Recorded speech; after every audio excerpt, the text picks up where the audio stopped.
नमस्ते बच्चों। तो आज हम लोग पाठ मित्रता के बाकी बचे अंश को पढ़ते हैं। दोनों मिलकर लोमड़ी और हीरक हिरन दोनों मिलकर रोज़ घास के मैदान में जाने लगे और हिरन मज़े से रोज़ घास खाने लगा। परंतु सलोनी लोमड़ी की चालाकी समझ गई थी। वो बार बार हीरक को समझाई, लेकिन हीरक की समझ में सलोनी की बात नहीं आई। एक दिन सुंदर बन के उसी घास के मैदान में शिकारियों ने जाल बिछाया। लोमड़ी ने जाल बिछाते हुए देख लिया था, तो लोमड़ी मन ही मन एक योजना बनाई। लोमड़ी फिर हीरक को उसी घास के मैदान में ले आई। वहाँ पहुँचते ही हीरक जाल में फंस गया। हीरक जैसे ही जाल में फंस गया, लोमड़ी उसे खाने के लिए टूट पड़ी। सलोनी पेड़ पर से देख रही थी।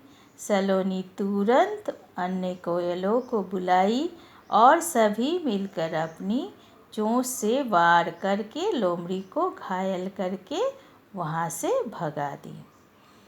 फिर सलोनी ने हीरक हिरन को जाल से आज़ाद करने के लिए एक योजना बनाई। वो हीरक को बोली, जैसे ही सलोनी सुबह गाना शुरू करेगी, हीरक आंखें बंद करके सांस रोककर भूमि पर लेट जाएगा।